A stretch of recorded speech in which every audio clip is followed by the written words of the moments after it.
viewers, good afternoon. I am Sonali Sahu, a student of second year MBA in School of Management Studies, GIT University, Guntur. Welcoming you all to this interactive session with our honorable delegate. Today we are delighted to have Mr. Anand Singhdeo sir in our university for the 32 days financial certificate training program starting from November 4th to December 11th, sponsored by Bajaj Finserv. Sir has started off in pharmaceutical industry and worked for 6 years in the field of sales and marketing for the companies like GlaxoSmithKline, Pfizer and Johnson & Johnson. Then he joined at ICICI Bank Limited and worked there as Regional Head of Wealth Management and Senior Branch Manager since 2006. Now he has 19 plus years of experience in banking sector. Currently, he is a trainer for banking, finance and insurance at Wagons Learning Limited. He has worked at the various regions of West Bengal, Odisha and Chhattisgarh. Namaskar sir, welcome to our university. We are immensely grateful to have you in our university sir for the financial training program. Once again, welcome you sir. Thank you. As we have 32 days of training program, how it will contribute in building the career of the students sir? So, Sonali, in these 32 days, the program is such that we'll be covering topics like banking, insurance, and also workplace ethics. So, what happens when a student joins a particular company, a particular NBFC, non-banking financial company, or a bank? They have their own training module, which would run for 3 months to 6 months, depending on the bank. So, here, what is our endeavor is that even before the training from bank or a NBFC, the people from MBA and BBA, they are well accustomed with all the work ethics which is being carried out in a bank or a NBFC. So, and the training is such that it will give you a practical feel how one feels like working in a bank or a non-banking financial company. It is not only the course, but also practically what is the application that a particular student would know. And once you are going for an interview for a non-banking financial company or a bank, then your chances of getting a job is much easier. Sir, as the technology has evolved a lot in the last few years, so how the students need to adapt the changes to more efficient in the market as the market changes a lot? So technology is the biggest disruptor. That's what they say right now. But then technology comes with its own lots of advantages.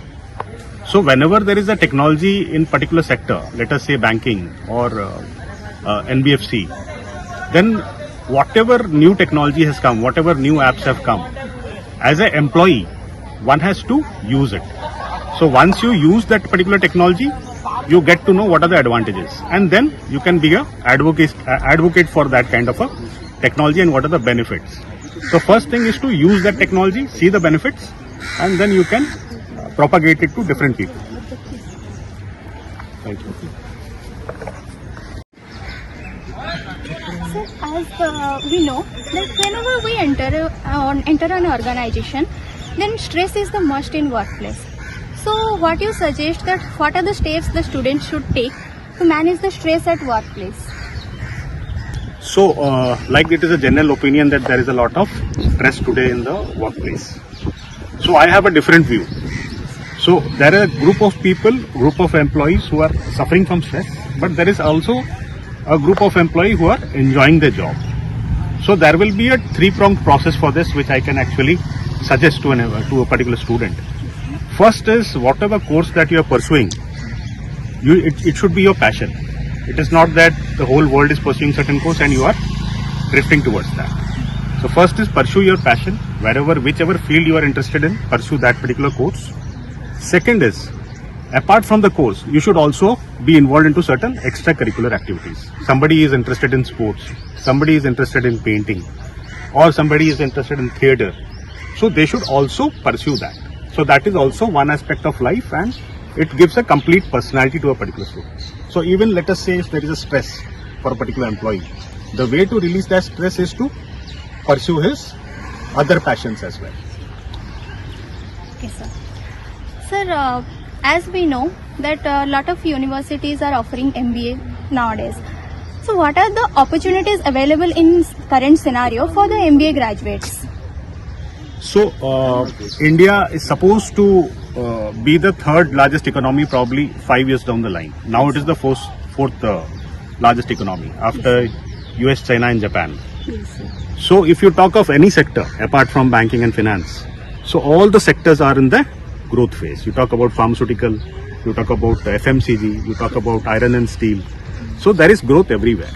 So for a person who is an MBA, the opportunities are immense in all of these sectors.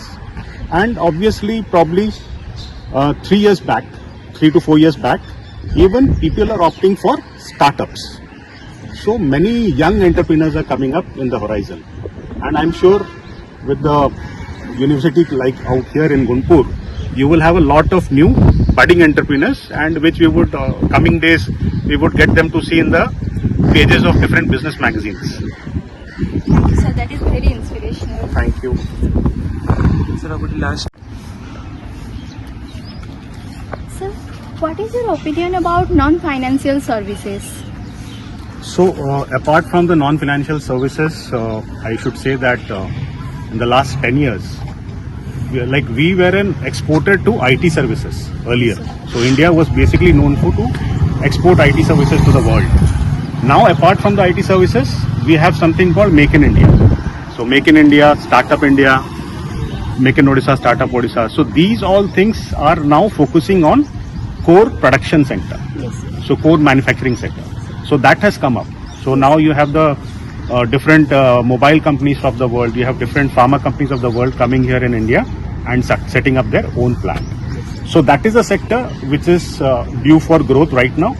And apart from that, India being a growing economy, all the other sectors, if we talk about iron and steel, pharmaceutical, FMCG, every sector is on the growth phase. Thank you, sir. Next, sir, as you visited our campus and interacted with our students, what is your feedback, sir, about this? So I should say this is my very first visit to the university. Yes, sir. And I am pleasantly surprised. I am amazed actually. So people actually who are probably from different other places like me, who have not visited the university, I would urge them to come here and actually see how the things are getting done out here in this university. Because I would just like to highlight two, three points out here. One is that the environment out here for learning is extremely good. You have a lot of greenery. You have good infrastructure for sports, for learning. So this is extremely important. And once you have an infrastructure and the environment, second what is required is discipline. So my observation is that all the classes, they are being conducted in the time, perfect time. And the student is also very disciplined in their approach to attend these classes and learn something. That is most important. So extremely good, extremely grateful for you to your colleges to actually host us out here. And very fond memories. I wish I could come here probably next time, some other way. And I wouldn't mind my son taking up a course out here. That's all I can say. Thank you so much, sir, for your valuable and informative words. I must say that it will be more informative for our students to grow in their careers. And again, thank you so much for visiting our campus and giving your valuable and precious time to us. Thank you so much. Sir. All the best. Thank you, sir.